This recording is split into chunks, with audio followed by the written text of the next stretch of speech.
Hello there. All right, welcome back. This is video 2.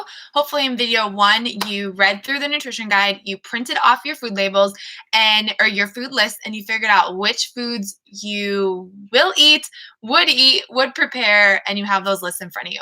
So the next step is to create your skeleton meal plan. And I will tell you that this does not have to be the same. Sometimes I switch it up week to week. But this idea kind of came from 80-Day Obsession and the Time to Nutrition. And it was something that, from what I really appreciated about that program, was knowing when to eat which foods at what time. And so, from also To Be Mindset kind of ingrained this into my brain too, about having a veggie at this meal and this meal and this meal.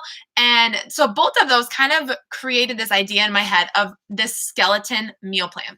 So what I mean by that is, once you figured out and you read through the nutrition guide, you figured out your plan. Are you plan A? Are you plan D? Like, what are you? You know how many greens you need. You know how many purples you need. You know all of those, how many containers you need.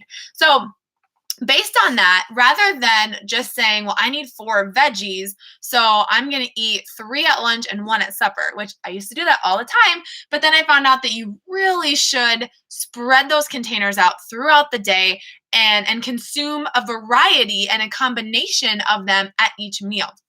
So what I like to do is I sit down and I'm like, okay, if I know I need 4 greens and I really like to have 2 at lunch because I like to have a big salad. So I do it either on a Google Doc or on a piece of paper. I will write down, actually, I'm just going to do this right now so I can show you. Breakfast, lunch, snack, dinner. Okay. Breakfast, lunch, I know it's going to be backwards, but breakfast, lunch, snack, dinner. So I will go through and I'll be like, well, if I know at lunch I want to have 2 greens, I'm going to write green here because I'm going to have 2 vegetables. I know that for breakfast, I always have my Shakeology and I always put Power Greens in there, and that's a green.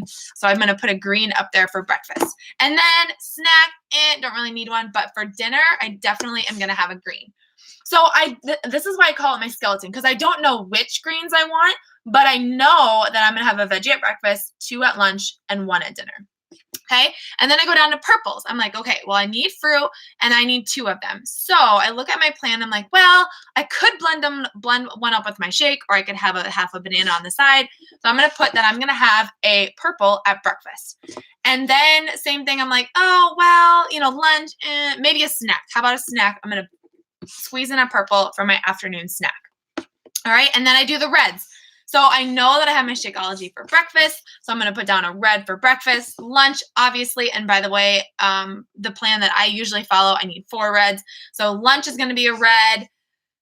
Supper is going to be a red. And then I could have a red for a snack as well. So I plug in those 4. Now let's say, like, sometimes I'm not a big snack person. So you could easily put that red down here and have 2 reds at dinner, 2 reds at lunch, whatever type you want to do.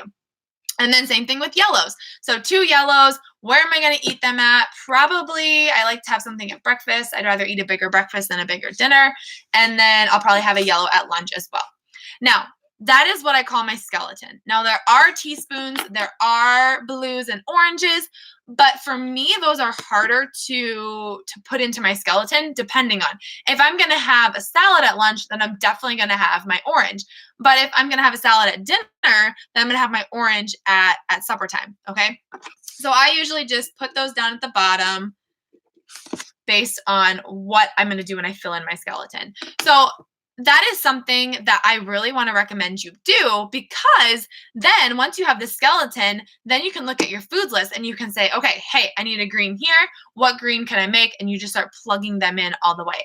So what I want you to do is to figure out figure out your plan. Are you A? Are you B? If you're doing To Be Mindset, what does your plate need to look like at each meal? So figure out which plan you're on and then make your blank skeleton. Now, this is super rough. I usually make it on a Google Doc, so that way I have lines so I can plug in my foods once I get done with this point. But I really want to encourage you to do this because it takes the guesswork. It doesn't make it as confusing day to day. And it's a really great way to get started if you're new at this. So it might take you a few more minutes than it took me to try and figure this out, but that's really what I'd recommend for this second video, is to step in and make your skeleton meal plan, okay?